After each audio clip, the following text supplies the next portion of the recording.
Ma mère, c'est une coach en motivation. Elle va te dézinguer, mais c'est aussi une coach en motivation. Aujourd'hui, j'ai la chance de dire que je suis basketteuse professionnelle. Les gens avaient un plan pour moi avant même que je puisse le comprendre et le réaliser. Ça a toujours été sérieux. Ça a toujours été performance, concurrence, compétition. Je faisais 1m82, j'avais 12 ans. À 15 ans, je rentrais à l'INSEP, côtoie les meilleurs sportifs de la France dans leur catégorie. J'étais plus grande que tout le monde. J'étais plus costaude que tout le monde. De la même manière qu'on travaille son corps, qu'on travaille sa technique, il faut travailler son mental. J'ai toujours travaillé durant ma carrière avec un psychologue ou un préparateur mental. Je suis un produit du sport et de l'école. Et la lecture permet aussi de voyager. Quand j'ai vraiment besoin de me poser et d'être tranquille, c'est à travers la lecture. Quand j'ai lu Mon Bel Oranger, je devais avoir 10 ans, j'avais l'impression de lire mon alter ego. Le basket, pour moi, c'est un sport que j'aime énormément, mais c'est pas nécessairement ma passion. Le basket, ça a aussi été une forme de guérison, mais ça peut aussi venir réveiller des blessures. Je préfère trahir entre guillemets les autres que me trahir moi-même. Et je pleure. Plus d'une fois, j'ai songé à arrêter ma carrière. Donc non pas que je pense déjà à ma mort, mais je me dis en fait que...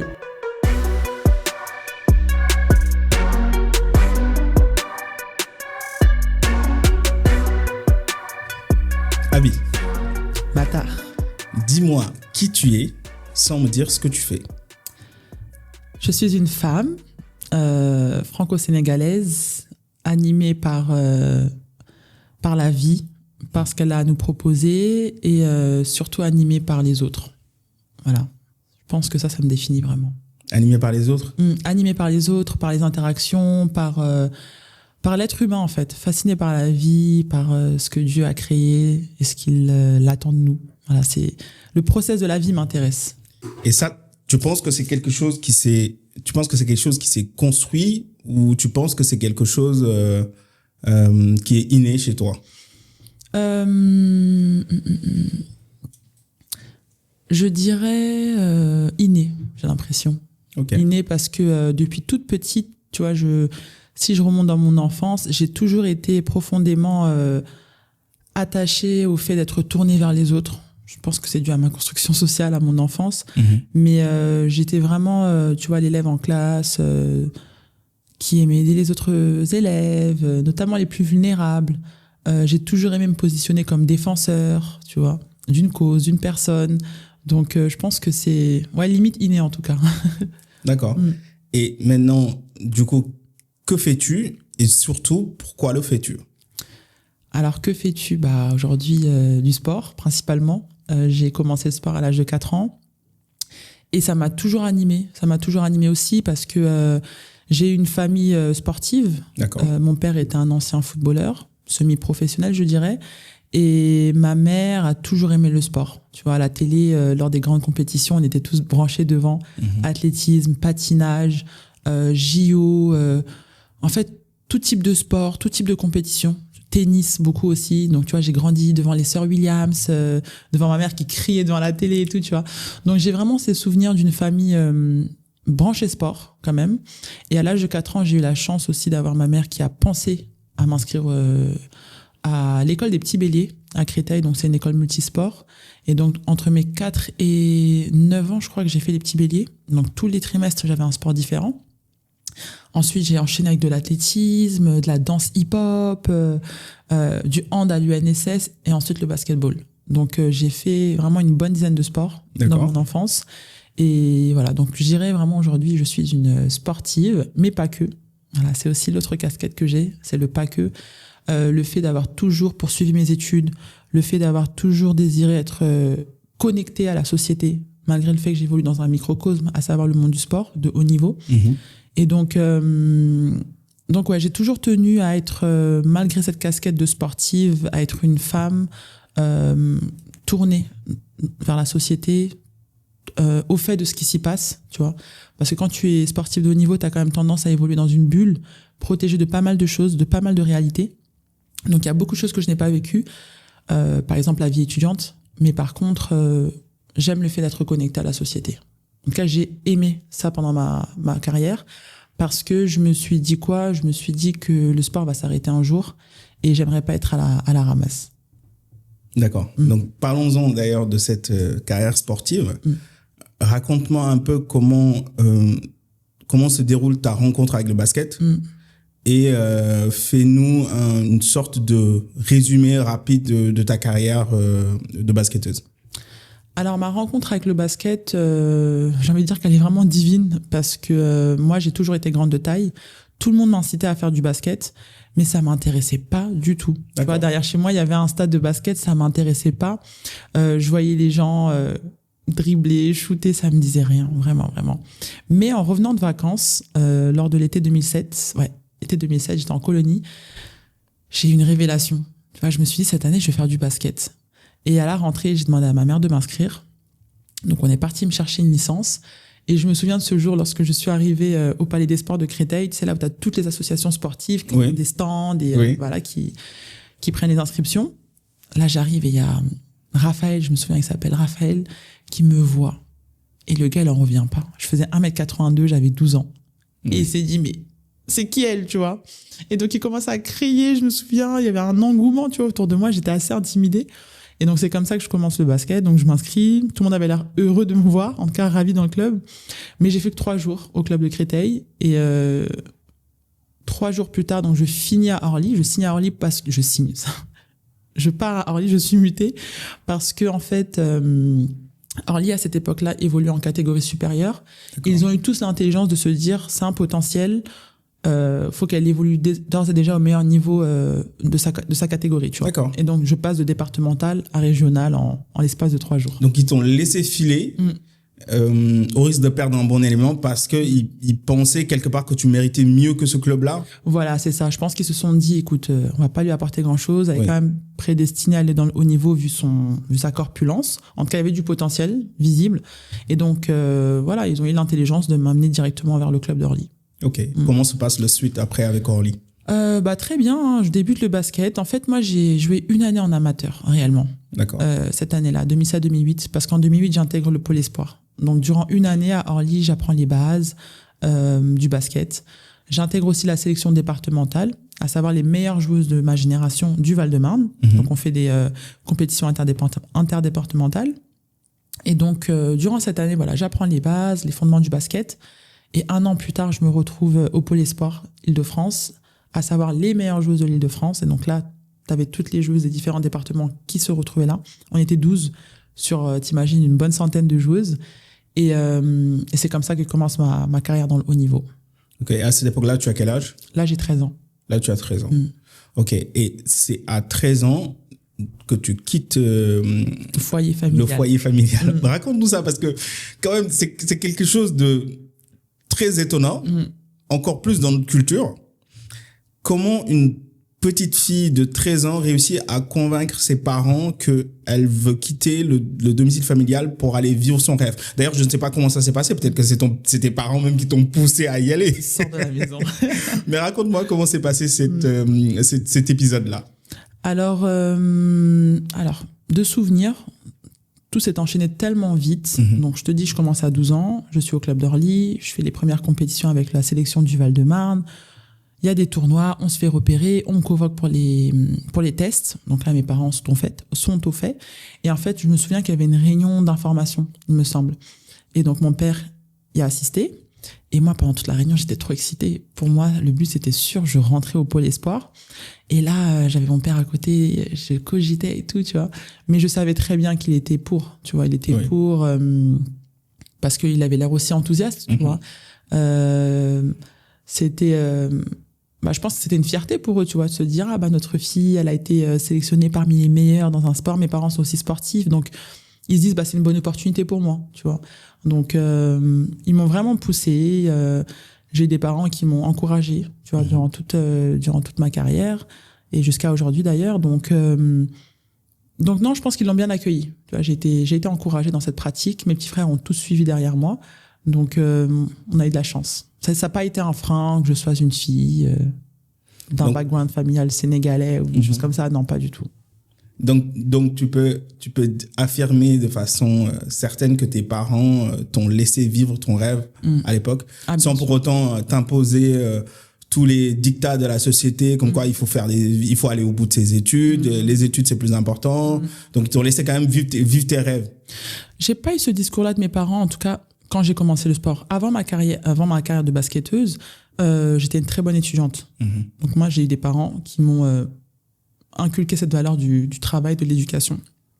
Et comme ils ont vu que j'ai toujours été autonome, toujours été une bonne élève, pour eux, ça allait de soi que j'allais réussir le double projet.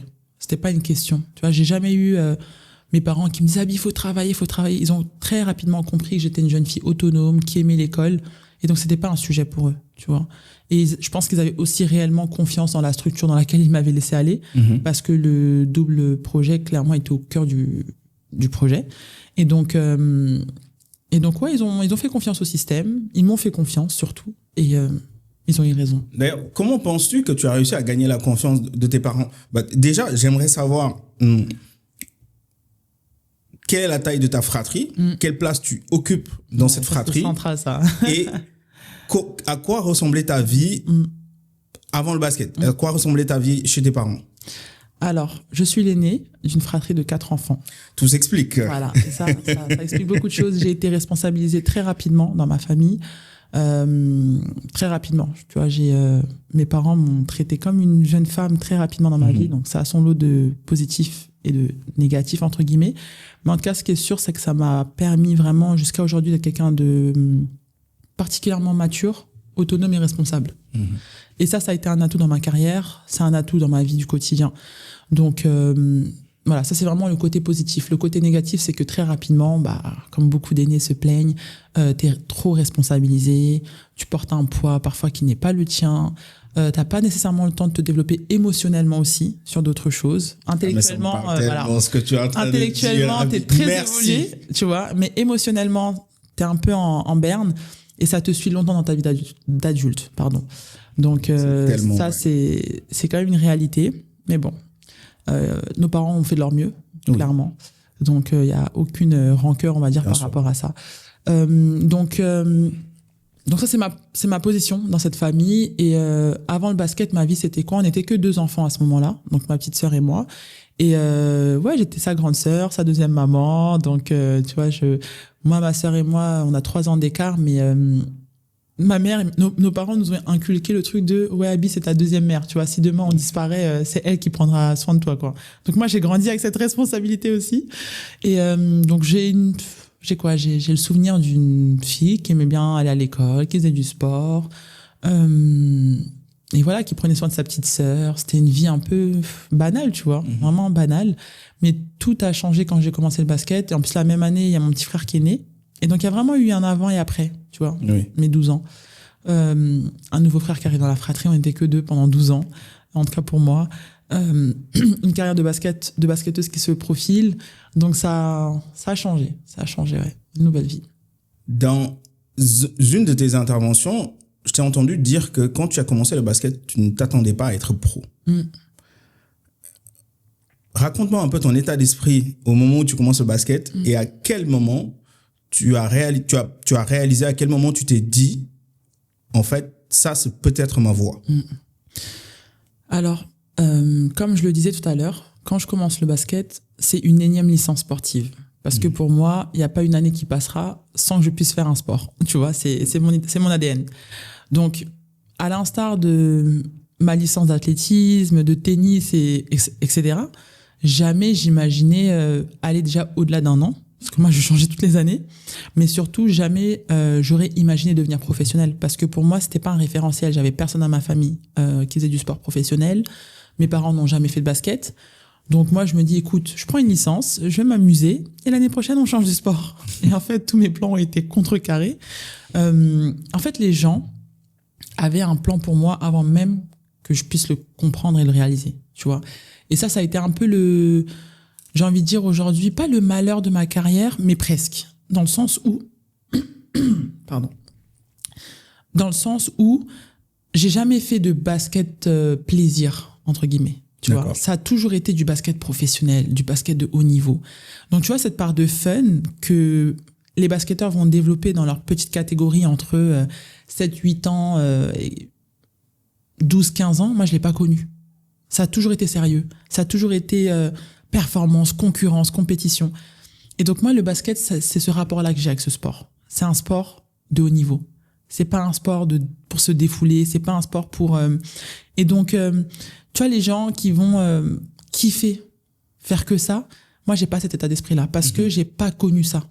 Moi, j'ai juste connu le rapport, le sport, l'exigence, la dureté, tu vois. Et donc, je pense que ça a aussi façonné ma carrière et la vision que je porte sur ce sport aujourd'hui.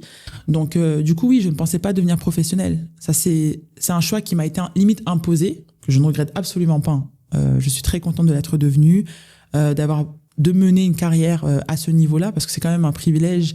Et par contre, il y a quelque chose que j'ai toujours eu, moi, c'est l'esprit de compétition, l'esprit d'excellence, tu vois.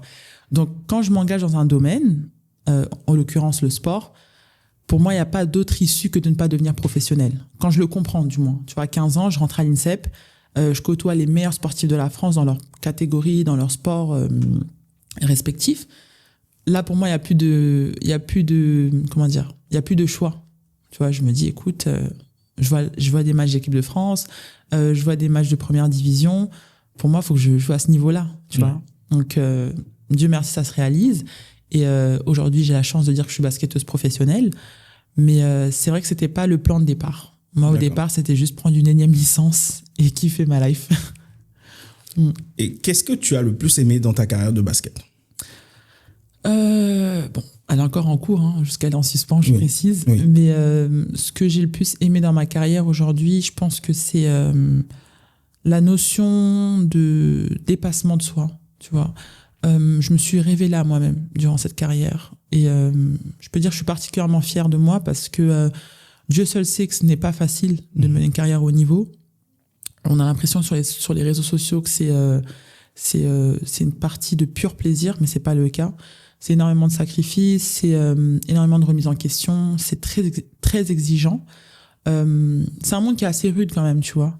Mais ça te façonne d'une force, tu vois. Ça te donne une force, ça te donne un mental, ça te donne un appétit de la vie, je trouve, que vraiment dont je suis vraiment reconnaissante, tu vois. C'est vraiment ça, moi, qui, quand tu me poses cette question, qui me vient à l'esprit, et puis aussi les rencontres, tu vois, les belles rencontres que tu peux faire dans le monde du sport, les moments difficiles qui vont vous souder, tu vois. Moi, j'ai aimé, quand j'étais plus jeune, les moments difficiles de préparation, tu vois, avant une grosse compétition, le process, arriver, avoir un peu la flemme, tu vois, t'aurais bien passé un bon été avec ta famille, commencer la prépa, c'est dur, les 2-3 premières semaines, mais tu en baves, mais comme pas possible. Après, te rapprocher de la compétition et sentir que t'as progressé en l'espace de 6 semaines, et sentir quand la compétition elle arrive que c'est maintenant qu'il faut tout donner, sortir de la compétition, être championne d'Europe. Tu vois, ce process-là, mais il est magnifique. Et ça te transforme. Donc, tu as 8 semaines de ta vie, mais qui te façonne, en fait, tu vois. Et moi, je te dis ça, j'ai 30 ans, j'ai vécu une compétition à 15 ans, donc il y a 15 ans, mais elle m'a façonné pour toute ma vie. J'ai jamais vécu une prépa aussi dure. Mais tu vois, toute ma carrière, j'ai jamais eu peur d'arriver en pré-saison. Je me suis dit, peu importe l'état physique que j'ai, ça ne sera jamais plus dur que ma préparation que j'ai eue en 2010, tu vois. Et donc, c'est des souvenirs comme ça qui moi, resteront gravés, tu vois. C'est pas nécessairement les médailles, c'est pas nécessairement les reconnaissances individuelles, mais c'est surtout tout ce que ça a su m'apporter, voilà, mentalement, en termes de connaissance de moi-même, de la vie aussi, tu vois. J'ai l'impression que la carrière sportive, c'est quand même une vie condensée. On est jeune quand on finit nos carrières, on a quoi, 35-40 ans. C'est relativement jeune à l'échelle d'une vie, mais t'as un niveau de maturité, de dureté mentale que des personnes n'ont même pas à 50 ans, quoi, tu vois. Parce que ça t'éprouve très jeune. Ok. Dans ce podcast, les livres occupent une place importante. C'est vraiment la raison pour laquelle je fais ce podcast. Ce que j'ai envie de te demander, c'est quelle a été ta rencontre avec les livres? À partir de quel moment tu t'es mise à lire? À partir de quel moment tu as commencé à apprécier la lecture? Ouais. Et quelle est aujourd'hui ta relation avec la lecture? Donc, on va commencer avec ta rencontre avec les livres. Alors moi, tu sais, comme je le dis toujours, hein, je suis un produit du sport et de l'école. Vraiment un pur produit de ces deux domaines. Pourquoi? Parce que je viens d'une famille qui m'a beaucoup poussé dans les études, mais mes parents, tu vois, n'ont pas eu un niveau académique très poussé, tu vois. Mon père, c'est un autodidacte qui s'est formé, qui n'a pas eu d'autre choix que de commencer à travailler très tôt dans la vie, pour s'en sortir. Et pour autant, il a un niveau intellectuel, mais t'hallucines, quoi, tu vois. Et il m'a tellement poussé. Et donc, moi, je dois beaucoup à l'école. Et c'est pour ça que je crois énormément à l'éducation, parce que c'est l'école, moi, qui m'a permis d'aller aller à la rencontre d'un monde que je n'avais pas forcément à la maison. À savoir la culture, à savoir l'art, à savoir la lecture, tu vois, la musique. La musique, si, j'avais quand même la musique à la maison. Mais quand je dis ça, c'est surtout pour te dire que c'est pas mes parents qui allaient m'amener au musée, par exemple, tu vois. Oui. Même s'ils me poussaient à y aller. Et donc, moi, les livres, l'art, la culture, dans sa globalité, c'est l'école, tu vois. J'ai eu la chance à l'école d'avoir des profs qui étaient vraiment engagés, de vrais professeurs, tu vois. Et donc moi, les livres, j'ai commencé à en lire très rapidement à travers les bibliothèques de l'école, tu vois. Quand on était déjà en maternelle, on nous amenait à la bibliothèque, il y avait des ateliers lecture, tu vois, on nous lisait des contes, des choses comme ça. Ma mère, tu vois, quand on sortait, je lui demandais de m'acheter des livres, elle me les achetait, tu vois. À l'école, on avait aussi des challenges, des rallyes lecture. Voilà, on appelait ça des rallyes lecture. Fallait lire un maximum de livres dans l'année. Donc moi, comme j'aimais trop gagner, esprit de compétition dans tout, bah t'imagines bien que je gagnais. Et donc dernièrement, j'ai même retrouvé un livre qu'une professeure m'avait offert parce que j'avais gagné le rallye lecture. Tu vois, c'est un livre de poésie. J'écrivais des poèmes. Donc tout ça, c'est l'école en fait. Tu vois, c'est l'école. Poussé par des parents aussi qui ont compris et qui nous répétaient sans cesse que si vous voulez avoir une meilleure condition que nous, faut travailler à l'école. Et donc, j'ai la chance d'avoir des parents qui me poussent, même s'ils n'avaient pas forcément toutes les ressources, eux, pour m'amener là où ils voulaient que j'aille, et une école qui m'a soutenue, tu vois. Donc, la lecture, je la découvre très tôt, à l'âge de... à partir du moment où j'ai appris à lire, hein, très jeune, 5-6 ans, à travers des profs passionnés, des profs de français qui nous poussaient à lire, qui nous achetaient des livres, qui nous en offraient, à travers des profs au lycée qui nous faisaient sortir, aller voir des expositions, aller à l'opéra. Donc tout ça, ça façonne ta culture générale et ça fait que t'aimes lire en fait au final. Tu vois, t'aimes lire, t'aimes découvrir le monde et la lecture permet aussi de voyager, tu vois. Et comme j'ai cette curiosité qui a été très rapidement éveillée, suscitée, et ben voilà, j'ai envie de dire que ça m'a suivi jusqu'à aujourd'hui. Ok. Et aujourd'hui, quel est ton rapport avec la lecture? Et qu'est-ce que tu lis en général? Qu'est-ce que tu aimes lire en général? Alors aujourd'hui, mon rapport à la lecture, il a évolué parce que je suis plus dans une phase de production que de consommation. Je pense que c'est vraiment ce que je pourrais dire de ces dernières années. J'ai beaucoup lu, tu vois, dans mon adolescence, dans ma début de vingtaine. Après, j'ai une phase où je me suis un peu calmée, tu vois, j'avais d'autres choses en tête. Et aujourd'hui, je cherche plus à produire, à synthétiser un peu ma pensée, à la structurer, à la comprendre. Parce que tu vois, à force de lire aussi, parfois, tu peux un peu t'oublier en chemin. C'est bien de consommer la pensée de l'autre, mais c'est aussi bien de définir la tienne. Donc aujourd'hui, je lis beaucoup par rapport aux domaines dans lesquels, par exemple, je veux développer une expertise, à savoir l'éducation, je sais pas moi, les sciences humaines, etc. Donc c'est plus des lectures, on va dire, scolaires, éducatives, que les lectures que j'allais avoir auparavant pour moi me développer, par exemple, ou bien des romans pour m'évader, etc. Donc mon rapport à la lecture, il a un peu évolué. Je lis un peu moins parce que je vais rechercher les informations dans différents... comment on dit ça déjà? Dans différents... Qu'est-ce que je pourrais dire? Le terme. Dans différents... Canaux. Canaux, ouais. Voilà, on va dire ça. Ouais. Donc ça peut être le livre, le podcast, ça peut être le journal papier, mais ça peut être le scrolling sur les réseaux sociaux aussi, des vidéos que j'écoute. Donc voilà, j'essaie de varier un petit peu là où je vais chercher mes informations. Mais je peux dire quand même que j'ai un rapport très sain avec la lecture. J'aime lire, j'encourage beaucoup les gens à lire. Et au final, quand j'ai vraiment besoin de me poser et d'être tranquille, c'est à travers la lecture. Et parmi les livres dont on a parlé en préparant cette interview-là, tu m'as parlé du Bel Oranger. Alors déjà, je vais dire tous les livres dont on a parlé. Ouais. Donc parmi les livres qui t'ont vraiment marqué, il y a le Mon Bel Oranger. Il y a aussi No Home de Yagazi. Et il y a La confiance en soi de Charles Pépin. C'est ça. Alors, grâce à moi, je dois d'abord te dire merci parce que grâce à toi, j'ai découvert Mon Bel Oranger, qui est un roman que je ne connaissais pas et que j'ai eu beaucoup de plaisir à lire. C'est aussi pour ça que je fais ce podcast, parce que ça me pousse à découvrir des œuvres sur lesquelles je serais peut-être jamais tombé. Et j'ai beaucoup aimé ce roman parce que il me rappelle un de mes livres préférés, qui est L'Appel des arènes d'Aminata Soufal.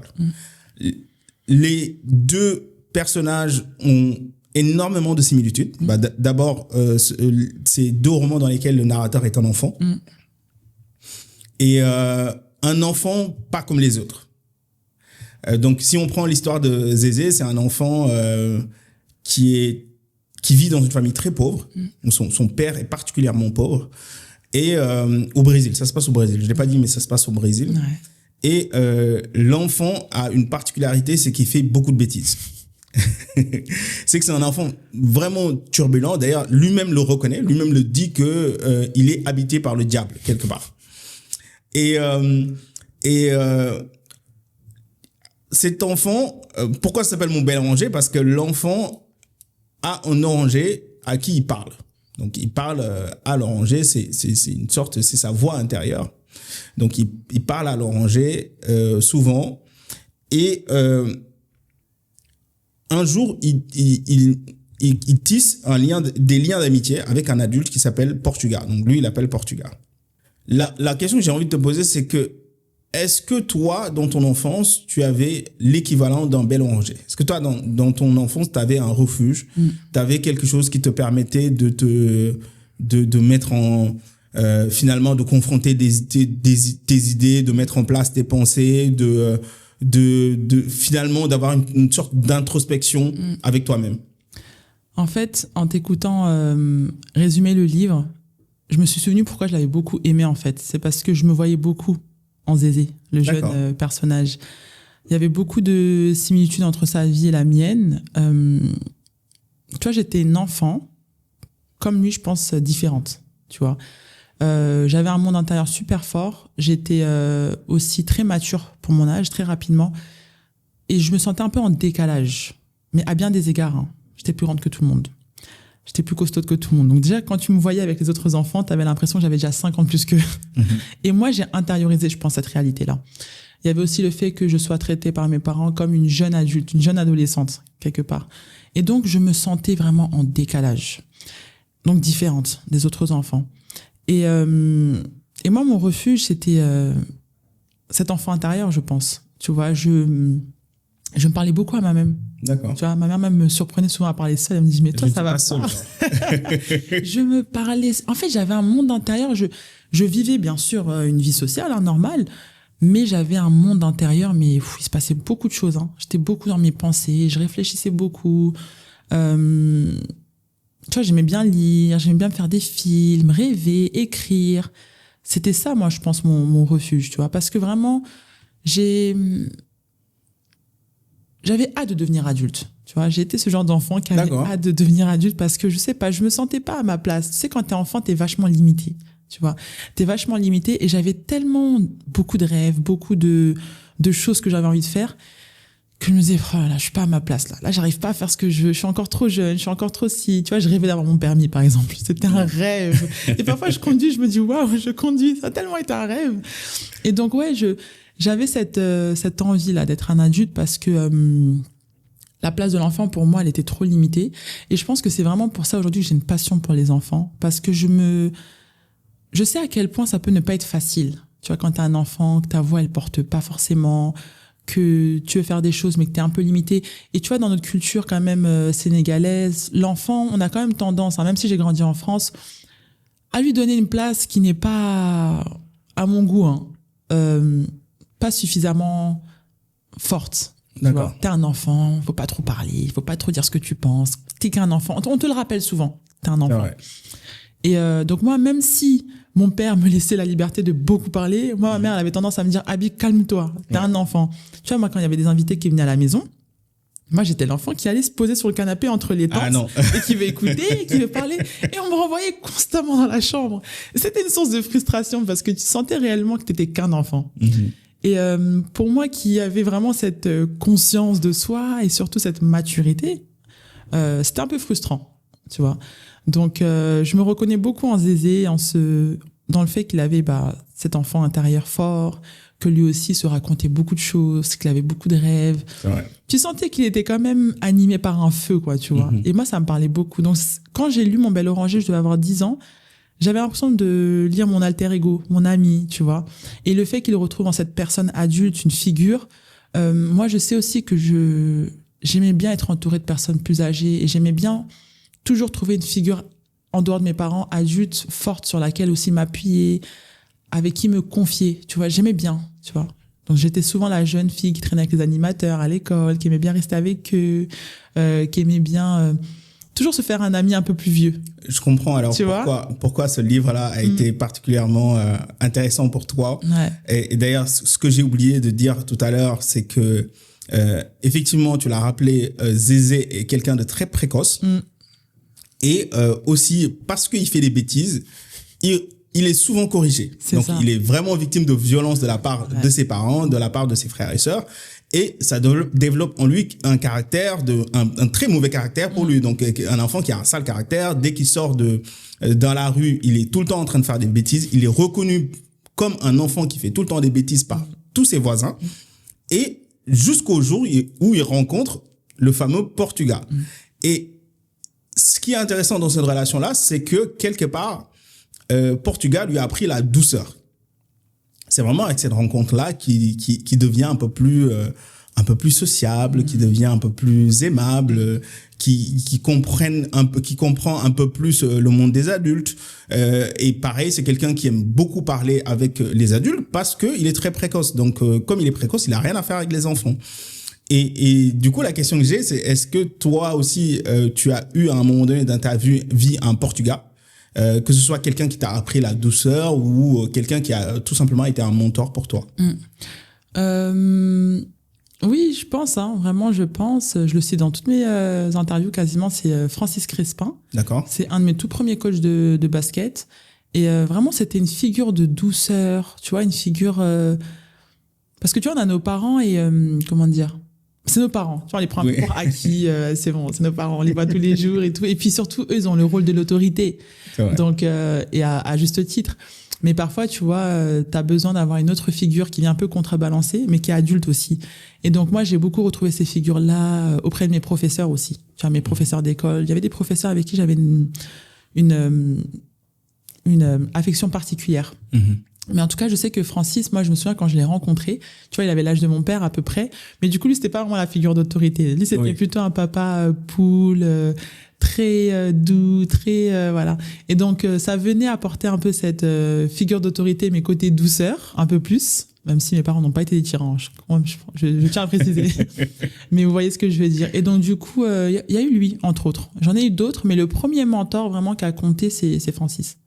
Dans une de tes interviews, tu dis ne pas transiger avec le respect. D'où te vient cela et pourquoi? Alors ça, ouais. Ça, je rigole. Tu vois, là, tu m'en parles, ça me... Parce que les gens ont vraiment tendance à vouloir manquer de respect facilement, surtout de nos jours. Ça me vient d'où? Je pense que c'est le fameux Djom sénégalais. Tu vois, comment on traduit ça en français, le Djom? Oh, je ne saurais pas. Djom, c'est une valeur vraiment... Djom, c'est la vertu un peu, non? Djom, c'est la vertu. Oui, je dirais que ce qui se rapproche le plus, c'est un mélange de vertu, de courage aussi. Mais oui, je dirais la vertu mariée au courage, quoi. C'est ça, ouais. Et donc, ça, ouais, tu vois, quand... Une certaine forme de dignité aussi, tu vois. Il y a beaucoup de mots qui me viennent en tête comme ça. Et donc, moi, c'est un mot que j'ai entendu beaucoup dans mon enfance, tu vois. Donc, le manque de respect, je supporte pas ça, tu vois. Et j'ai vu mon père aussi. Alors, mon père, lui, ne supporte pas ça non plus. Et c'est quelqu'un qui vraiment, pour le coup, ne laisse rien passer. Et le fait de voir ça autour de moi plus jeune, bah, je pense que ça m'a façonné. Parce que je pense qu'en fait, on emporte tout. On n'emporte rien, sauf le respect à sa mort. Tu vois, la dignité, le respect, c'est une chose dont on se rappelle de toi, tu vois. Donc, non pas que je pense déjà à ma mort, mais je me dis en fait que c'est pas les biens, c'est pas ce que nécessairement je vais faire. Il y a plein de gens qui ont fait des choses significatives dans ce monde dont on se rappelle vraiment plus du nom. Mais par contre, tu vois, tu emportes avec toi cette forme de dignité. Tu vois, ça, je veux ça. Tu vois, je veux qu'on se rappelle de moi comme étant une personne digne. Donc, je me laisse pas marcher dessus, tu vois. Et surtout que, comme je disais tout à l'heure, les personnes ont vraiment tendance facilement, j'ai l'impression de nos jours, à manquer de respect. Je sais pas si c'est la confiance des réseaux, si c'est la proximité qui s'établit peut-être facilement avec le fait qu'on a des contacts ici et là assez facilement aussi. Mais pour moi, toute relation démarre par le respect. Et après, elle se développe sur d'autres choses, mais en tout cas, elle démarre par le respect. Et quand tu fais un sport collectif aussi, c'est quelque chose qu'il faut savoir imposer parce que sinon, on va avoir tendance à vite t'écraser. Oui. Donc, voilà, je pense que le respect ne se quémande pas, mais il s'impose. Et c'est une stature, c'est une posture que tu as au quotidien. Donc, commence par te respecter toi-même, respecter les autres, et bien sûr, après, à l'imposer. D'accord. Le personnage de Zézé dans ce livre, il est souvent victime de rejet, dû surtout à sa condition d'enfant, mais aussi à son tempérament quand même assez particulier. Toi, est-ce que dans ta carrière, il y a eu des moments où justement tu as senti que tu as été victime de rejet et comment est-ce que tu as pu faire face à ça? Je pense notamment, l'élément qui me vient le plus en tête en posant cette question-là, c'est lorsque tu racontes ton passage en Hongrie. Donc, parle-moi un peu de cet épisode-là de ta vie et ce que toi, tu as ressenti. Ah oui, bah c'est vrai que ça, c'est l'épisode marquant, en tout cas, en tant qu'adulte de forme de rejet, parce que dans cet environnement-là, j'ai pas senti beaucoup de chaleur humaine, on va dire. Plutôt de l'hostilité même. D'accord. Donc, comment je l'ai géré? Bah, ça n'a pas été géré. Hein. Vraiment, ça n'a pas été géré. Pour preuve, je suis partie. Bon, je l'ai géré de cette façon. C'est-à-dire que moi, je ne supporte pas le manque de respect, comme je le disais. Et à partir du moment où cette valeur-là, elle est piétinée, j'arrête. Tu vois, je me suis dit, je peux tout accepter, mais pas qu'on piétine ma dignité, pas qu'on piétine mon intégrité, tu vois. J'avais beau être dans l'un des meilleurs clubs d'Europe, à ce moment-là même le meilleur club d'Europe, hein, parce qu'elle gagne quelques mois plus tard l'Euroleague, qui est la compétition phare. Donc, t'imagines bien que j'ai entendu des gens me dire ouais, mais t'aurais pu rester, t'aurais un titre d'Euroleague. Je dis, mais alors? À quel prix? À quel prix? Moi, j'ai une dignité. Ça vaut plus que n'importe quel titre. Olympique, Euroleague, tout ce que tu veux, tu vois. Et donc, quand les gens te disent ça, je me dis, bon, chacun place son curseur où il veut, mais vous savez pas ce que j'ai vécu là-bas, vous savez pas comment je l'ai accueilli, vous savez pas ce que ça a provoqué chez moi. Donc, en fait, à partir du moment où tu sens qu'il n'y en a pas du respect envers ta personne, moi, je dis, il faut partir. En fait, peu importe la position que l'on occupe, peu importe où on est, moi, c'est vraiment quelque chose... En fait, je préfère trahir, entre guillemets, les autres que me trahir moi-même. Tu vois, parce que moi, je vis avec ma conscience, je vis avec moi-même au quotidien. Et je me respecte. Et donc, ouais, ça, c'est quelque chose que j'ai appris. Et dont je suis fière aussi quelque part, parce que je me dis, je suis pas partie parce que c'était trop dur. Je suis pas partie parce que quelque part, je sais pas, j'étais pas satisfaite sportivement ou autre. Non, c'est pas ça. Je suis partie réellement parce que le respect n'y était plus. Et moi, à partir du moment où tu ne me respectes pas, je coupe court à la relation, à ce qui nous lie, en fait. Donc voilà. Donc je gère comme ça le manque de respect. Comment on rebondit après ça? On s'efforce de trouver des environnements qui nous respectent, déjà. Donc ça met en lumière quelque chose. Ça met en lumière le fait que je ne supporte pas ça.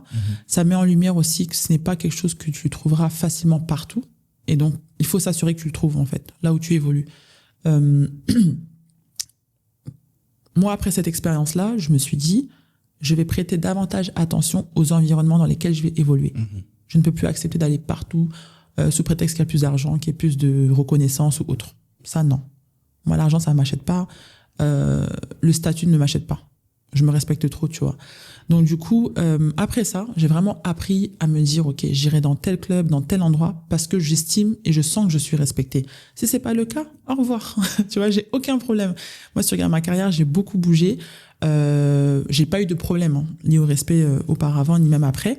Mais par contre, quand ça me convient pas, comme j'ai dit, je préfère trahir les autres que me trahir encore une fois. Je pars.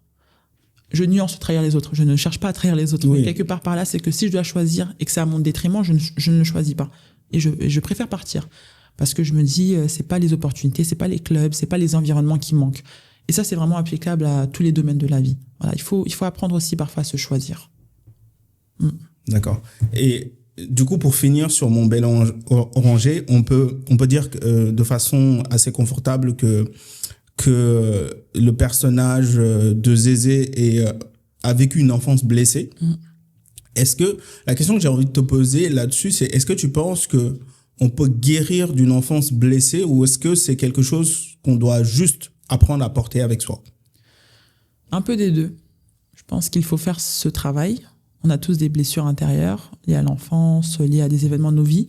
Donc je pense que ne pas s'apitoyer, c'est la première chose à faire. Parce que sinon, malheureusement, tu te pénalises toi-même. T'es pénalisé une fois, t'es double pénalisé, pardon. Et donc, premièrement, ne pas s'apitoyer, prendre conscience du coup du mal qui existe, et ensuite le travailler, essayer de guérir et faire avec, tu vois. Donc moi, c'est ce que j'ai fait, je pense, durant ma carrière. Le basket, ça a aussi été une forme de guérison, mais ça peut aussi venir réveiller des blessures, tu vois. Parce que je le disais tout à l'heure, c'est un monde qui est très rude, qui est très difficile. Et donc, c'est un travail, tu vois. Moi, j'ai toujours travaillé durant ma carrière avec un psychologue ou un préparateur mental, mais psychologue principalement, parce que de la même manière qu'on travaille son corps, qu'on travaille sa technique, il faut travailler son mental, qui occupe une grande partie de la performance et qui surtout, en fait, est central dans notre vie, tu vois. Donc j'ai envie de dire que faut les guérir, mais il faut aussi accepter que ça ne part jamais vraiment. C'est en nous. Et ça fait aussi notre identité. Quel a été ton sentiment en refermant Mon Bel Oranger? Mais c'est peut-être trop lointain pour toi, mais la question que j'ai envie de te poser, c'est aujourd'hui, lorsque tu penses à ce livre, tu penses à quoi? Je pense à la jeune Abby. Voilà, je pense à la jeune Abby, à ses aspirations, à Zézé aussi, tu vois. C'était mon ami, en fait. Ce livre, je te jure, il m'a tellement touchée. J'ai même vu le film, je pense, dans mon adolescence. Quand j'ai su qu'il existait, j'étais trop heureuse. Je suis partie le regarder immédiatement. Mais je pense, à la jeune fille que j'étais, à toutes les aspirations qu'elle avait. Parce que comme je le disais, j'avais hâte d'être adulte. C'est pour ça que je pense que je savoure vraiment ma vie d'adulte, parce que j'avais beaucoup de rêves à réaliser. Par la grâce de Dieu, j'en ai réalisé quelques-uns. Je suis devenue basketteuse pro. Ça m'a permis de vivre de belles aventures. Ça me permet même de continuer à vivre de belles aventures, malgré les péripéties ces dernières années. Et ça m'a permis aussi de voir le bonheur dans le visage de ma famille, quelque part. Donc, mais c'est une première porte d'entrée vers la vie d'après. On est encore jeune, donc voilà, je prie vraiment d'avoir une belle et longue vie pleine de santé et de réussite professionnelle aussi et personnelle. Mais je pense vraiment à cette jeune fille qui avait des aspirations et des rêves et qui les vit quelque part. Très bien. Donc, un des livres dont on a parlé en préparant ce podcast-là, c'est No Home de Yagazi. Alors, No Home, c'est une sorte de fresque familiale. C'est l'histoire de Efia et Essie, qui sont deux esclaves au Ghana au XVIIIe siècle, il me semble. Et en fait, l'histoire suit la descendance d'Efia et d'Essie, qui, pour l'une, est mariée à un colon, donc vit en Afrique, et donc ses descendants restent en Afrique, et pour l'autre, est esclave dans cette même plantation. Et les deux sont demi-sœurs. Et pour l'autre, donc, est esclave dans cette même plantation, donc part aux États-Unis et on suit sa descendance aux États-Unis. Donc, comment se déroule le livre? C'est que le chapitre 1 parle d'Efia, le 2 parle d'Essie, le 3 parle d'un descendant d'Efia, le 4 parle d'un descendant d'Essie, etc., etc. Déjà, ce que j'ai envie de te demander, c'est qu'est-ce qui t'a marqué dans ce livre? Pourquoi ce livre-là, il a eu une résonance particulière pour toi? Déjà, l'écriture. La façon dont le livre est construit, c'est juste magnifique. Moi, je me souviens avoir fini le livre et me dire, mais ce livre doit être adapté en série ou en film. Ça serait magnifique, tu vois. C'est tellement bien écrit. Et j'aime le fait qu'elle qu'elle passe chapitre après chapitre d'une descendance à l'autre. Et en fait, c'est un voyage dans l'histoire, c'est un voyage dans le temps. Tu vois, t'as l'impression de voyager avec ces personnes-là, de vivre une époque que tu ne connais pas, en définitive, et de comprendre un petit peu certaines dynamiques actuelles. Tu vois, c'est un livre qui est magnifique parce qu'il arrive jusqu'aujourd'hui, au XXIe siècle, avec le fruit, le résultat de ce triste épisode de l'histoire. Et on se rend compte à quel point une action posée dans le temps, mais il y a des répercussions sur des générations, sur des espaces, des géographies tellement différentes, tu vois. Donc moi, ça m'a beaucoup marqué, ça. Et puis, l'esclavage, la traite négrière, c'est quand même une période qui m'a marqué dans mon enfance. J'ai découvert cette période de l'histoire, je devais avoir 10 ans. Pareil, dans un livre, dans un magazine. D'accord. J'étais au centre de loisirs, je me souviens, et on avait... je passais mon temps dans cette pièce, il y avait beaucoup de livres, c'était dans notre bibliothèque. Et il y avait ce magazine de la traite négrière, avec une photo qui, jusqu'à aujourd'hui, me marque toujours. C'est la tête d'un colon qui a... Non, c'est un colon qui tient un bâton avec la tête d'un Africain qu'il a coupé. Mm-hmm. Ça doit être un chef, je crois, ou un roi, et qu'il plante sur le bâton comme un signe de victoire, en fait. Cette image m'a traumatisée. Je l'ai vue, je devais avoir 9-10 ans, encore une fois. Mais ça a vraiment façonné ma trajectoire, cet épisode de ma vie que j'ai vécu à 10 ans, parce que j'ai pris conscience à 10 ans de ma condition, je pense, de fille noire, de l'histoire, tu vois, d'une partie en tout cas de l'histoire africaine, parce qu'encore une fois, ça ne résume pas l'histoire africaine. On a tendance à beaucoup... oui. Voilà. L'histoire africaine n'a pas commencé avec l'esclavage. N'a pas du tout commencé avec l'esclavage. Mais en tout cas, moi, je ne connaissais pas cette histoire. Tu vois, mes parents m'ont pas parlé. Pour te dire que c'est pas quelque chose dont on parle comme ça à la maison, c'est pas notre histoire. Mais par contre, c'est une partie de l'histoire qui n'était pas si lointaine que ça. Et ça m'a choquée.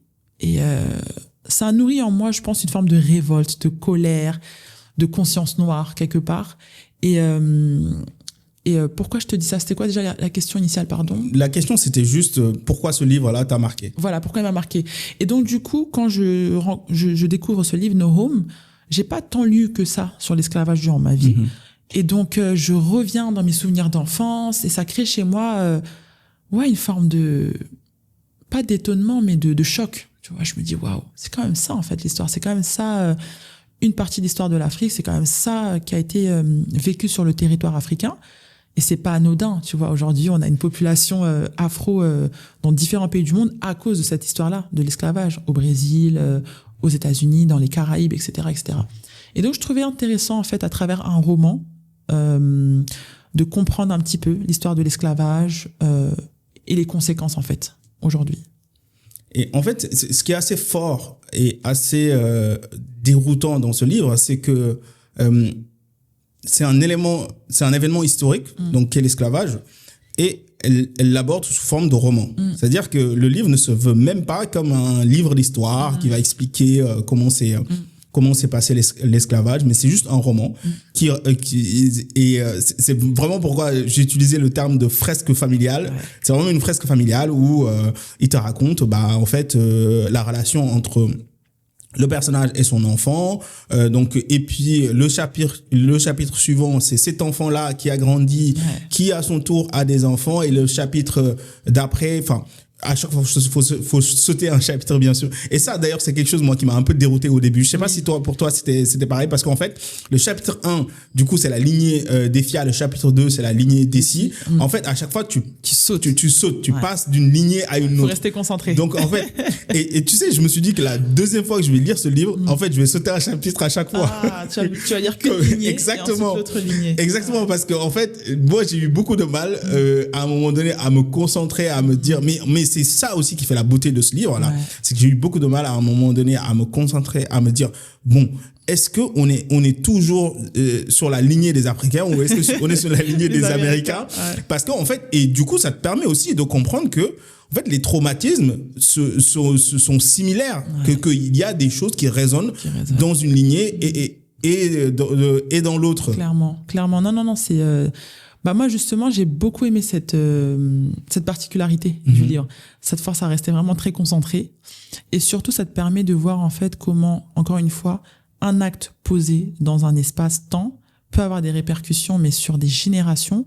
Et même si ces deux sœurs ont été séparées, que leur lignée est complètement séparée, elles continuent à vivre les conséquences, en fait, de l'esclavage, d'une manière ou d'une autre, tu vois. Et la fin, elle est juste majestueuse, tu vois. Elle est franchement, elle est un peu prévisible, mais c'est quand même une très belle fin. On va pas spoiler la fin, mais on va laisser les gens aller découvrir ce livre-là. Ouais. Mais voilà, la fin est vraiment exceptionnelle, pour le coup. Et il y a l'identité et un sujet qui revient beaucoup dans No Home de Yagazi. On parle beaucoup de déracinement. toi, je sais que tu as quitté chez tes parents à 13 ans, mais il y a aussi un autre événement dans ta vie, c'est que tu retournes au Sénégal à un moment donné, après 15 années d'absence. Donc, la question que j'ai envie de te poser, c'est qu'est-ce que ces deux épisodes-là ont construit ou réparé chez toi? Alors, bonne question dans ce sens-là. Bon, le fait d'avoir quitté mes parents à 13 ans, honnêtement, ça n'a pas été un choc. Hein. C'était une grande volonté de ma part. Même, comme je le disais tout à l'heure, j'avais cette volonté de devenir adulte très rapidement. Donc, quand à 13 ans, j'ai eu l'opportunité d'aller vivre un peu par moi-même, je l'ai vraiment bien accueilli. Et en plus, je voyais mes parents quand même tous les week-ends. Et ce, jusqu'à mes 18 ans. Parce que je suis partie à 13 ans au Pôle Espoir. À 15 ans, je suis rentrée à l'INSEP. Mais j'habitais à 15 minutes de chez mes parents. Donc, tous les week-ends, je voyais au moins mon père qui venait me voir à mes matchs. Donc, ça n'a pas été trop difficile ni trop douloureux. En revanche, lorsque je suis rentrée au Sénégal en 2022, et j'aime bien dire rentrer, même si je n'ai jamais vécu là-bas, mais c'est vraiment ça, je suis rentrée au Sénégal, il y a eu quelque chose de réparé, pour le coup. Tu vois, je pense que j'ai cherché mon identité toute mon adolescence. Et lorsque je suis rentrée au Sénégal en 2017, donc à l'âge de 22 ans, j'ai senti un processus s'enclencher à moi, tu vois. Une partie de mon identité retrouvée, parce que évidemment, mon identité n'est pas que sénégalaise, elle est aussi, au départ, française, parce que j'ai grandi en France et j'y suis née. Mais par contre, tu vois, j'ai grandi dans un foyer profondément sénégalais. Oui. Et donc, quand j'y retourne, je sors de l'avion, pardon. Donc, tu vois, je sens la chaleur sénégalaise, l'odeur du Sénégal, parce qu'il y a vraiment une odeur dans chaque pays, mais en tout cas, celle du Sénégal m'avait marqué. Et je pleure, tu vois. Je pleure. Je sors de l'avion, je m'apprête à descendre les escaliers, et là, je pleure. Je sens une émotion me gagner. Et c'est comme si, en fait, je sais pas comment t'expliquer, mais c'était spirituel, le truc, tu vois. C'est comme si, je sais pas, comme si mon âme, elle retrouvait un souffle de vie, je sais pas. Ça a été vraiment incroyable comme expérience. Et ça a vraiment façonné ensuite toute ma vie d'adulte. Parce que du coup, j'ai renoué avec le Sénégal, j'y retournais chaque année, j'ai créé Teranga-Bi, j'ai reconnecté avec mon pays, j'ai su expliquer dorénavant qui j'étais, comprendre mon identité, tu vois, et l'ancrer réellement dans deux espaces. Tu vois, je suis pas que française, je suis pas que sénégalaise, je suis les deux et je suis totalement OK avec. Tu vois, pendant un moment, je me posais des questions parce que tu as des revendications ici et là, des gens et tout. Mais après, je me suis dit, écoute, je suis suffisamment grande maintenant pour penser par moi-même. Je vais pas attendre les gens me définir ou dire, elle est afro-descendante, elle est afropéenne, ou tous ces termes-là. En fait, ça m'est égal le terme que l'on emploie. Ce qui compte pour moi, c'est la manière dont je me perçois, tu vois. Et clairement, je suis franco-sénégalaise, point. Et avec son lot de contradictions, avec son lot d'opposition, etc. Et c'est une réalité, c'est comme ça. Bien sûr. Ouais. Moi, je suis totalement en phase avec ce que tu dis parce que on n'est pas obligé d'être en adhésion avec 100% de notre héritage, mais ça ne nous empêche pas d'embrasser totalement ces deux cultures qu'on a. Sûr, ouais. Dans ce roman-là, Yagazi montre que le corps porte une histoire. Quelle a été, toi, ton expérience de femme noire dans le monde du sport? Alors, mon expérience de femme noire, bon, globalement bonne, hein. En tout cas, je pense pas que, comment dire, le fait d'être noire m'ait posé vraiment de problèmes dans le monde du sport, parce que naturellement, il y a beaucoup de personnes noires dans le monde du sport, notamment dans le basket. En revanche, je le disais dernièrement, il y a des stigmates qui nous collent à la peau, tout de même. D'accord. Le sport, c'est quand même une photo accélérée, comme je le disais dernièrement aussi dans une autre émission, de la société. Donc même si on n'y retrouve pas toutes les tares de manière frontale et directe, on les retrouve quand même, on en retrouve certaines. Et donc j'expliquais en fait qu'il y a des préjugés qui sont associés à la couleur de peau dans le monde du sport. Donc quand tu es un joueur noir ou une joueuse noire, il y a des étiquettes qu'on te porte, qu'on te colle, plus ou moins négatives. Quand tu es blanc, c'est pareil. Et donc ça, je l'ai réellement entendu, je les ai vécus. Le fait d'entendre des coachs parler de jouer à l'africaine, mais tu sais, quand il te dit jouer à l'africaine, c'est pas positif, hein. Quand tu dis jouer à l'américaine, jouer à l'africaine, c'est Dixit, jouer de manière peu intellectuelle, de jouer en mode physique uniquement, être un brin sauvage, quoi. Oui, le noir, c'est il y a encore cette image, je pense un peu coloniale, hein, du corps noir, tu vois, dans le monde du sport. Nous, on est je vais pas dire ce terme-là, c'est un peu fort. Mais en tout cas, il y a vraiment des préjugés qui collent à la peau, tu vois. Tu dois jouer d'une certaine façon. Si tu joues pas de cette façon-là, on peut te dire, mais tu joues pas suffisamment à l'africaine, toi. Ça veut dire quoi? Tu vois? Ça veut dire quoi? Tu joues pas suffisamment à l'africaine, ou bien au contraire, quand t'es une joueuse blanche, t'es perçue comme étant plus intelligente, ayant un QI basket, comme certains aiment le dire. Et ça, je l'ai lu encore dernièrement sur des posts, hein. Je te parle il y a même pas un an, hein, quelques mois, hein. Une vidéo d'un youtubeur basket. Donc j'ai voulu l'écrire après et je me suis dit je vais même pas me rabaisser à ça. Tu vois, j'ai pas son temps. Je sais pas ce qu'il fait dans la vie, ce gars-là, j'ai vraiment pas son temps, donc je vais même pas lui écrire. Mais pour te dire que c'est vraiment des choses qui existent, hein, qui sont réelles en 2025. Toute ma carrière, j'en ai entendu. Poser des écrans à l'africaine, jouer à l'africaine, sortir des coudes, aller au combat, supporter la douleur. Il y a aussi ça. Tu vois, quand t'es une personne noire, t'es censé supporter un peu plus la douleur. Ou bien on se plaint trop. Ou bien, voilà. En fait, ta couleur définit, en fait, des réponses qu'on va t'apporter. Sans prendre en compte la personne que tu es, tes ressentis, ton humanité, en fait, tout simplement. Donc, Dieu merci, c'est quand même pas quelque chose de généralisé, mais ce sont des réalités dont il faut parler, dont les gens doivent entendre parler, pour peut-être aussi se remettre en question quelque part dans les mots qu'ils utilisent. Parce que t'as beaucoup de ces gens-là qui ne se qualifieront jamais de racistes, évidemment, mais surtout qui n'ont pas conscience de la portée de leurs mots. Pour eux, c'est juste normal de le dire.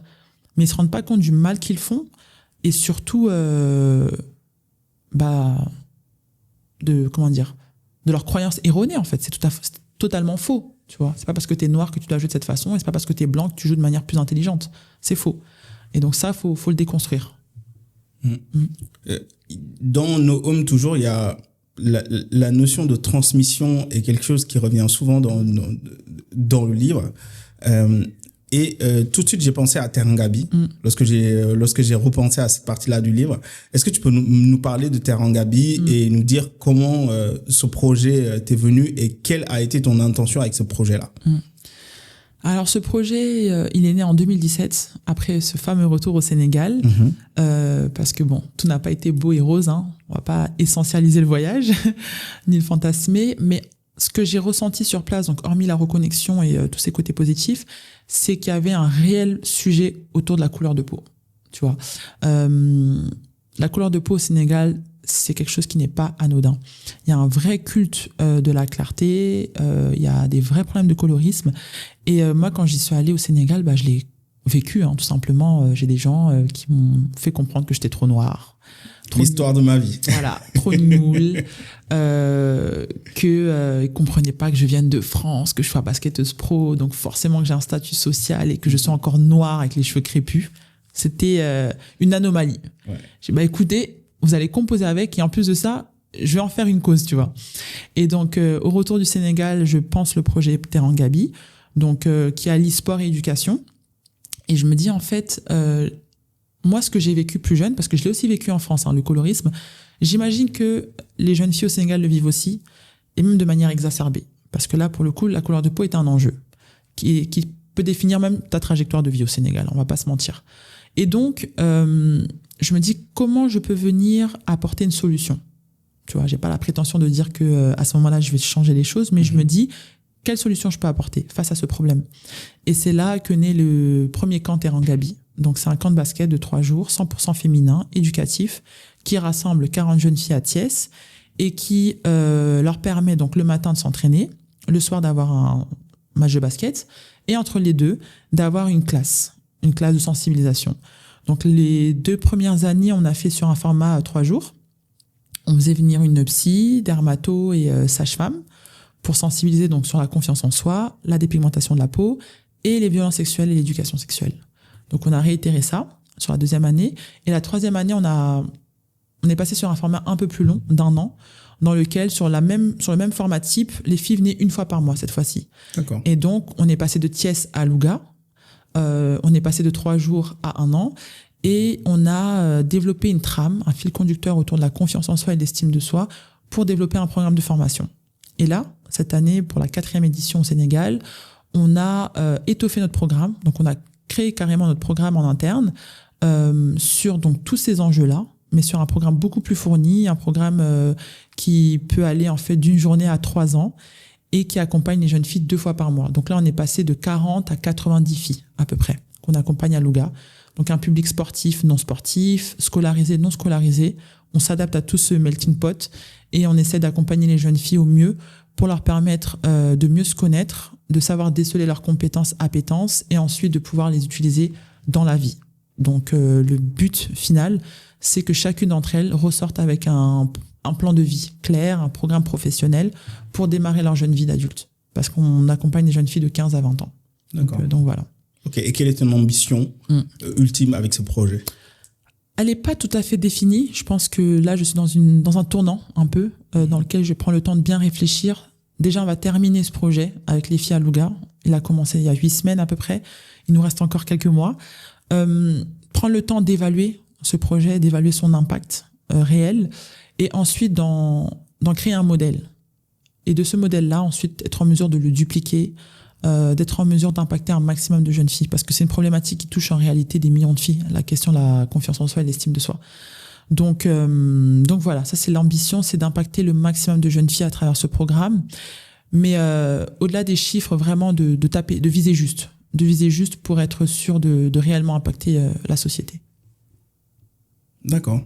Bah, très bien. Écoute, on te souhaite vraiment tout le bonheur avec ce projet. Merci. On te souhaite plein de bonnes choses avec ce projet parce que c'est quand même quelque chose de très intéressant que tu fais, et je pense que je ne suis pas sûr à quel point sont répandus les camps de basket au Sénégal. Moi, je t'avoue que j'ai grandi en n'étant pas du tout intéressé par le basket pour une raison principale, c'est que dans ma ville, il y avait un seul terrain de basket. Aïe. Il y avait beaucoup de concurrence. Il y avait beaucoup de concurrence. Donc voilà. Donc moi, j'ai choisi la facilité. Nous, on jouait au foot. Nawetan. Donc voilà, Nawetan, tout ça. Donc, nous, on jouait au foot. Donc le basket, c'est vraiment quelque chose que j'ai découvert plus tard. Lorsque j'ai connu un ami, j'ai habité avec un ami qui lui est vraiment fou de basket. Je crois qu'à chaque fois que je suis allé dans un terrain de basket pour regarder un match, c'était avec lui. C'était avec lui. C'était avec Taleb, et un grand fan des Lakers, grand fan de Kobe. Et bien sûr, lorsque je suis arrivé en France, j'habitais à Roanne. Ah, ville du basket. Et tu sais en quelle année je suis arrivé en France? Je suis arrivé en France en 2007. Ouais. Juste l'année, je crois que c'est l'année d'avant qu'ils ont gagné la Pro A. Ok. Et en fait, je suis arrivé juste... Il y avait l'effervescence. C'est ça, ils venaient d'être champions. Okay. Donc, il y avait l'effervescence. J'ai vécu vraiment 2 ans dans une ville de basket. Okay. Je pense que ça a été vraiment ma première rencontre majeure avec le basket. C'était à Roanne. Okay. C'était vraiment à Roanne lorsque je suis arrivé. Donc, du coup, en fait, on fréquentait les joueurs de basket parce que c'était une petite ville. Et bien sûr, il y avait un seul club plus ou moins afro, donc on y allait tous. et c'est là-bas surtout on fréquentait les joueurs de basket. Et donc il y avait aussi quelques Sénégalais qui étaient dans l'équipe de basket, donc beaucoup dans l'équipe jeune et quelques-uns dans l'équipe A. C'est vraiment là où j'ai appris à m'intéresser plus ou moins au basket. Et qui dit basket, qui dit sport de haut niveau, dit forcément confiance en soi. Et donc c'est pas une surprise de voir que l'un de tes livres préférés, c'est La confiance en soi de Charles Pépin. Alors moi je ne connaissais pas ce livre de Charles Pépin, j'ai commencé à le lire cette semaine. Et par contre, je connaissais Les Vertus de l'échec de Charles Pépin, qui est vraiment un des meilleurs livres que j'ai lus. Si quelqu'un a un problème avec l'échec, si quelqu'un a du mal avec l'échec, si quelqu'un est en train de vivre un échec à un moment donné de sa vie, moi, si j'ai un livre à conseiller, ce serait vraiment celui-là. Parce que moi, c'est vraiment le livre qui m'a permis de déconstruire la notion d'échec. C'est une référence sur le sujet. C'est vraiment une référence. C'est vraiment le livre qui t'apprend que qui t'apprend les vertus de l'échec, tout simplement. Vraiment, que l'échec, il n'y a pas que du négatif. Et ce que j'adore dans les livres de Charles Pépin, que j'ai retrouvé dans les vertus de l'échec, mais que j'ai aussi retrouvé dans la confiance en soi, c'est qu'il prend plein d'exemples qui nous parlent. C'est ça. C'est très concret. C'est très concret. Donc, il va t'expliquer une chose et il va te prendre un exemple qui nous parle. Tu vois, dans les vertus de l'échec, il parle du général de Gaulle, il parle de Raphaël Nadal, dans la confiance en soi, je crois qu'il parle de Beyoncé, il parle de plein de gens qui nous parlent à nous-mêmes. Et en fait, Charles Pépin, il décrit, il dit que, en fait, que la confiance en soi se construit au croisement de 3 éléments. Le premier élément, c'est l'expérience personnelle. Donc, l'expérience personnelle, ça peut être à la fois les expériences réussies et l'échec. Et il se construit, le deuxième élément, c'est la relation qu'on a aux autres. Donc, dans la relation qu'on a aux autres, il y a la notion de maître, la notion de mentor, et il y a aussi le fait que notre identité se construit avec le regard des autres. Et le troisième élément, c'est notre rapport au monde. Donc là, il parle de spiritualité, il parle de philosophie, il parle de métaphysique un peu. Ok. Donc ce que j'ai envie de te poser sur chacun de ces piliers de la confiance en soi. Donc le premier, c'est dans l'expérience. Est-ce que toi, il y a une expérience qui a façonné ta confiance en toi?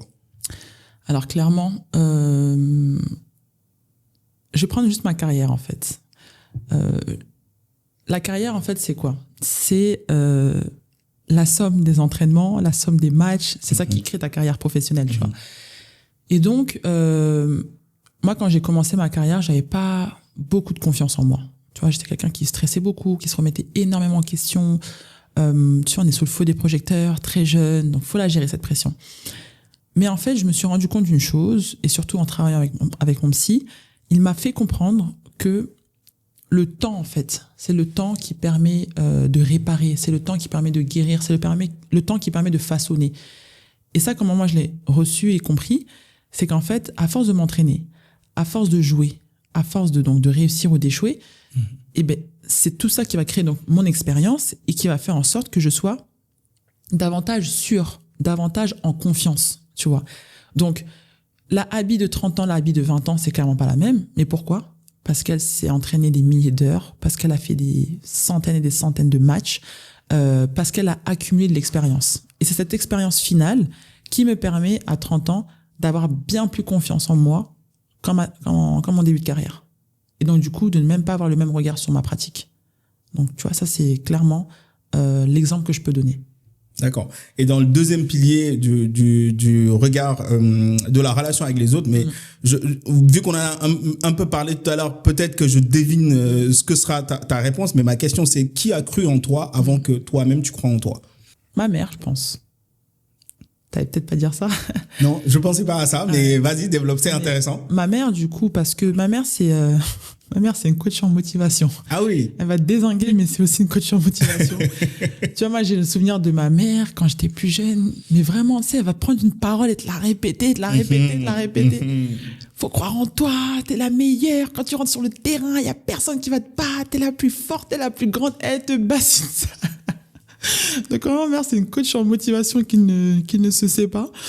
Mais, donc, je dirais ma mère quand même, parce que depuis que je suis jeune, elle m'a vraiment, mine de rien, insufflé des paroles comme ça, à chaque fois. Tu vois, des paroles positives, des paroles pour avoir confiance en moi, pour croire en moi, notamment à l'école, tu vois. Ma mère, pareil, elle a pas un niveau académique poussé, mais c'est ma mère qui me poussait à travailler 3 heures, à faire mes devoirs, tu vois. Même si elle comprenait pas nécessairement ce que je faisais, tu restes devant le cahier. Et elle le sentait quand j'avais compris ou pas compris. Je sais pas comment. Donc, du coup, voilà. Elle me poussait. Tu vois, j'ai toujours eu, du coup, grâce à ma mère, cette conscience que je pouvais faire plein de choses. Tu vois, moi, j'étais plus jeune aussi.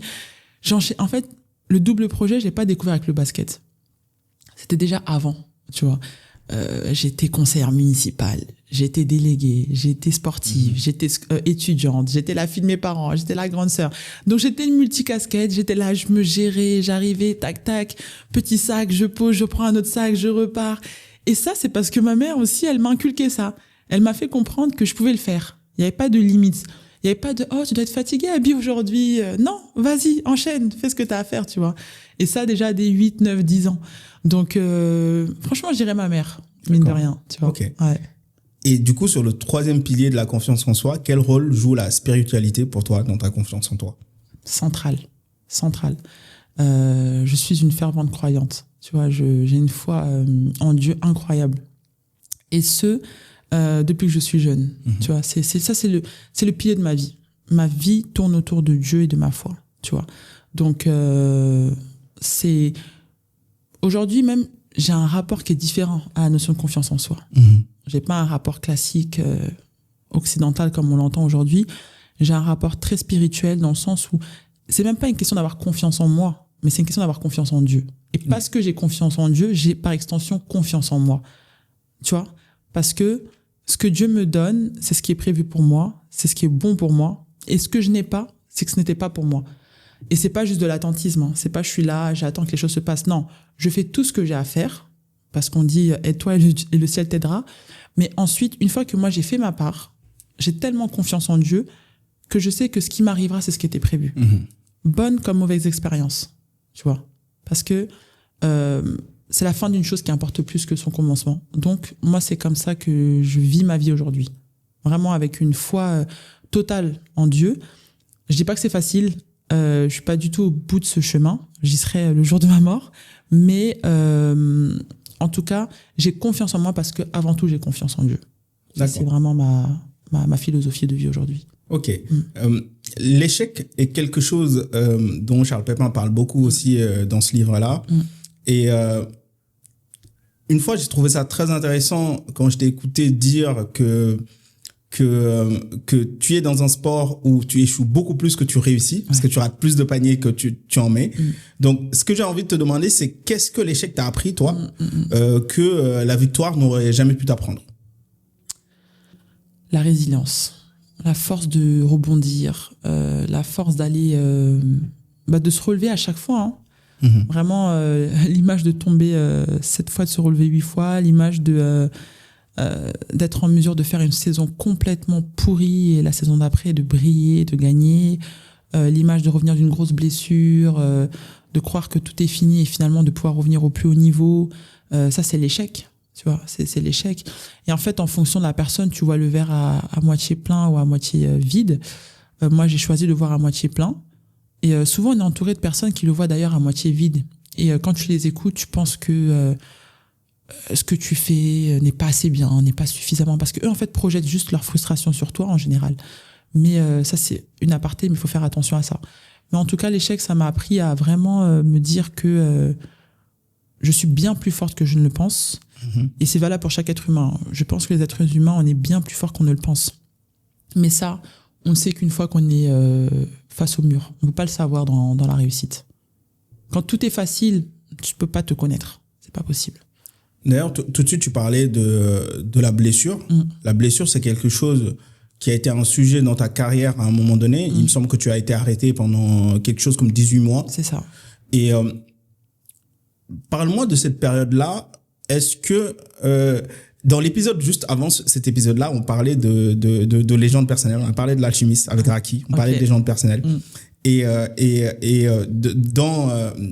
dans l'alchimiste, il y a le personnage du roi de Salem qui dit à Santiago que moi, je serai ton roi de Salem. Je vais réapparaître à chaque fois que tu seras prêt d'abandonner ta légende personnelle.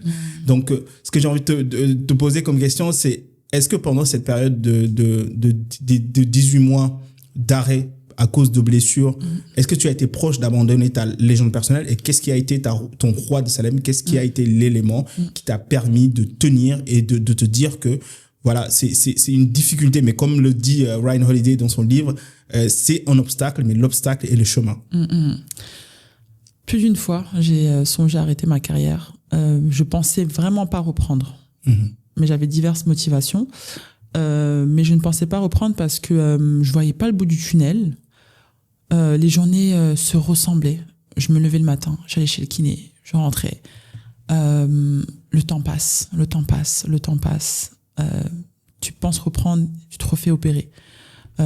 Donc c'est t'as l'impression que c'est un cycle qui se finit pas, mais j'avais la foi. Et ça a été mon roi de Salem, Dieu, encore une fois. Je me disais, en fait, bon, non seulement il y avait ma foi, mais il y avait aussi ce truc de je ne peux pas abandonner. Je suis pas quelqu'un qui abandonne. Oui. Moi, je vais toujours au bout des choses. Quand j'arrête, c'est parce que je sais que je suis arrivé au bout de la chose. Je le sens. Mais vraiment, j'ai eu ma foi, je me suis accrochée, tu vois, par la prière, par le fait d'être avec Dieu, de comprendre en fait que même dans ce mal-là, il y avait forcément du bien qui allait en ressortir, tu vois. Et le bien aujourd'hui pour moi, c'est, comme je le disais tout à l'heure, c'est de connaître celle que je suis, de mieux savoir là où je veux aller, mais surtout de comprendre à quel point j'ai une capacité de résilience incroyable, tu vois. Et ça, vraiment, c'est parce que j'ai vécu cette grosse difficulté dans ma carrière. Ça arrivait vraiment à un moment où j'aurais pu me dire, être très négative. C'est quand même arrivé à un moment où j'étais plutôt en phase ascendante, même si je sortais d'une saison assez compliquée, mais je sortais d'un des meilleurs clubs d'Europe. Donc j'avais quand même beaucoup progressé et appris. Donc moi, dans ma tête, je me dis, écoute, je vais revenir en France, je vais faire une grosse saison, je vais tout péter et je pourrais repartir à l'étranger. C'était ça mon plan dans ma tête. On a tous des plans. Mais les plans de Dieu ne sont pas nos plans. Et donc, ce qui s'est passé, c'est que finalement, je me blesse. Donc, bien sûr, j'ai aussi ma responsabilité. Il faut assumer quand même sa responsabilité. Je me blesse pour X et Y raison à ce moment-là. Je peux pas forcément l'expliquer, mais je sais que j'étais pas dans ma meilleure forme mentale et par conséquent physique. Donc c'est un tout. C'est un tout.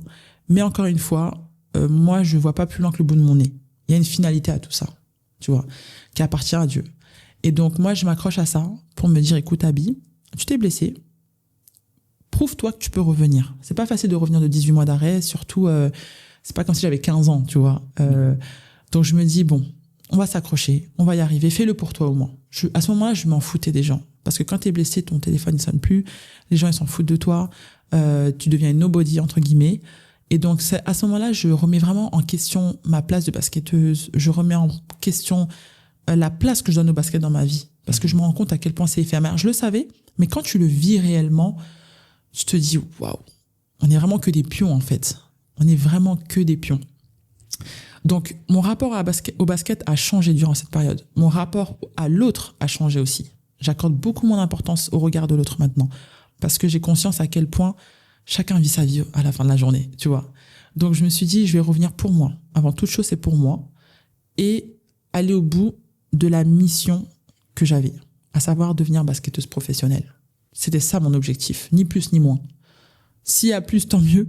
Mais sinon, moi, je me satisferais de ça. Parce que le basket, c'est une casquette dans ma vie, c'est un temps dans ma vie, et il y a bien mieux qui arrivera. Voilà. Qu'est-ce que tu penses que la jeune fille de 12 ans qui commence le basket, qui quitte ses parents, qui quitte la maison de ses parents pour commencer le basket, qu'est-ce que tu penses que cette jeune fille aurait à dire à la femme que tu es devenue aujourd'hui? Bravo, hein, tout simplement. Bravo, tu l'as fait. C'était pas gagné au départ. Moi, je viens pas d'une famille de basketteurs. J'avais pas l'aspiration de devenir professionnelle. J'avais d'autres ambitions, plutôt d'ordre académique. Le basket, pour moi, c'est un sport que j'aime énormément, mais c'est pas nécessairement ma passion. Donc, il y avait beaucoup d'éléments, en fait, quand je les cumule, qui font que c'était pas dit que je deviendrais professionnelle. En revanche, à côté de ça, j'avais du talent, du potentiel, de la hargne, du travail, beaucoup de travail. J'ai beaucoup travaillé et surtout, je suis quelqu'un de très compétiteur, tu vois. J'aime l'esprit d'excellence, de la gagne, de la compétition. Donc, j'avais pas forcément certains éléments que certains joueurs ont, mais à côté, j'ai fait preuve de discipline, de travail, de résilience. Et donc, voilà, ça m'a permis d'être là aujourd'hui et de devenir basketteuse professionnelle. Et j'en suis particulièrement fière parce que c'est pas donné à tout le monde, parce que j'ai pu vivre et je continue de vivre des expériences incroyables et ça me prépare pour le restant de ma vie. Donc, voilà. Écoute, on te souhaite beaucoup de bonnes choses, beaucoup de bonheur pour ce restant de ta vie. On arrive à la fin de ce podcast. Il y a toujours, on a 2 traditions à la fin de ce podcast. La première, c'est que je demande toujours à mon invité, est-ce qu'il y a une personne que tu penses je devrais absolument inviter dans ce podcast? Alors, j'en connais plein. Hein. Allez, tu peux me donner plus d'une personne. Plus d'une personne. Attends, c'est quel type de personne tu recherches déjà? En fait, moi, mon podcast, il est vraiment autour des livres. Donc, c'est vraiment, lorsque tu penses à des gens dont l'expérience avec les livres peut être vraiment bénéfique pour les autres, tu penses à qui, en général? Ah, il y a une fille que j'ai rencontrée parce que j'avais un club de lecture que j'animais. Ah, j'ai plusieurs filles. Toutes les filles de mon club de lecture, voilà. Mais, et les garçons? Et les garçons, oui, mais tu sais que c'est un vrai problème que j'ai, c'est que autour de moi, dans mon entourage, la plupart des gens avec qui je parle de livres, la plupart des gens qui lisent dans mon entourage, ce sont des filles. Ouais, ce sont des filles, ouais. Mais j'ai un garçon à te proposer. En plus, c'est un sportif. C'est un fou. Alors, attends, j'en ai. J'ai Vafessa Fofana, donc un garçon, basketteur pro de première division. D'accord. Et qui aime beaucoup lire. Et donc, j'avais créé un club de lecture, un petit comité intimiste, on était même pas 10. Et donc, il a fait partie de ce club de lecture 2-3 ans, je crois. 2 ou 3 ans, j'ai un trou, je sais plus. Donc, Vafessa.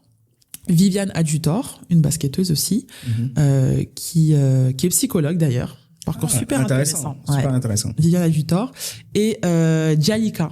Je sais pas son nom de famille, mais Djalika, elle a aussi une page de lecture. D'accord. Donc, c'est 3 personnes avec qui j'ai beaucoup échangé dans le club de lecture. On était plusieurs, mais c'est vraiment les 3 auxquels je pense beaucoup. Ok. Ouais. Alors, la deuxième tradition dans ce podcast, c'est que j'offre toujours un livre à mes invités. Oh. Et alors, ce n'est pas un livre que je choisis. Okay. C'est toujours un livre que l'invité d'avant a choisi pour mon invité. Ah, donc j'ai l'honneur d'avoir le livre de Raki, c'est ça? C'est ça. Donc, de toute façon, je pense que, en général, je ne dis pas qui c'est, mais je pense que ce sera pas très difficile de deviner que c'est Raki qui a choisi ce livre. Ouais. Donc, le livre qui a été choisi pour toi. L'Alchimiste. C'est bien L'Alchimiste de Paulo Coelho. Incroyable. Est-ce que qu'est-ce que ça t'évoque, L'Alchimiste? Est-ce que c'est un livre que tu as déjà lu ou est-ce que ça t'évoque quelque chose de particulier? Ah là-bas, je me dis juste que waouh, il y a pas de hasard dans la vie. Ce livre, je l'ai commencé, je l'ai jamais terminé. Il est chez moi. J'ai un exemplaire de L'Alchimiste. Tu as un deuxième exemplaire. Mais il donnait plus envie d'être lu. Il était trop fatigué. Je l'avais acheté en occasion, il était mort. Donc c'est peut-être pour ça. Mais en tout cas, je l'ai acheté, j'ai lu, mais j'ai pas réussi à aller plus loin. Et je pense que c'est parce que j'étais pas prête à le lire. Tu vois, c'était il y a quelques années, j'étais un peu plus jeune, début de vingtaine. C'est possible. Mais là, connaissant ce livre et principalement son résumé, je pense que c'est un livre qui tombe à pic. Voilà. Qui tombe vraiment à pic. Donc, merci beaucoup. Écoute, je suis très heureux de savoir que ce livre tombe à pic pour toi parce que, on a parlé vraiment pendant au moins 1 heure avec Raki, ce livre, mais, pour le coup, c'est même pas dérangeant si c'est un livre que tu avais déjà lu parce que c'est un livre qu'il faut relire souvent. Ouais. C'est un livre qu'il faut vraiment relire souvent parce que à chaque époque de notre vie, il a une résonance particulière. C'est ce que tout le monde dit. C'est ce que tout le monde dit. J'ai une amie aussi qui l'aime beaucoup et qui me disait en fait qu'à chaque fois qu'elle le relisait, elle découvrait une nouvelle facette du livre. C'est ça.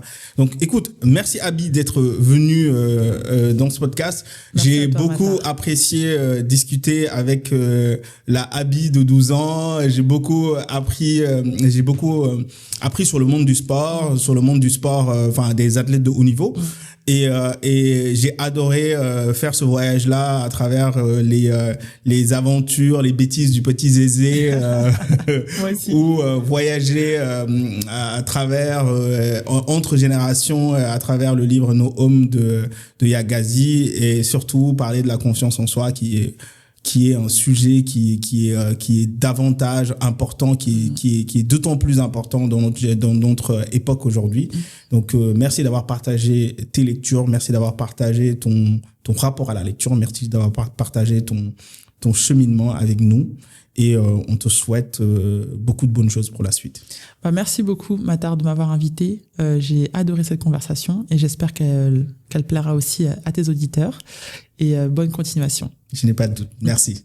Merci d'être resté jusqu'au bout de cet épisode. Si cet épisode t'a plu, prends 2 secondes pour t'abonner à ce podcast. Plus on est nombreux, plus je peux te proposer un contenu de qualité. Pense aussi à laisser une note ou un commentaire, ça fait vraiment la différence. Et on se retrouve dans 15 jours pour un nouvel épisode. Si tu as aimé cet épisode, je te propose celui-ci ou alors celui-là.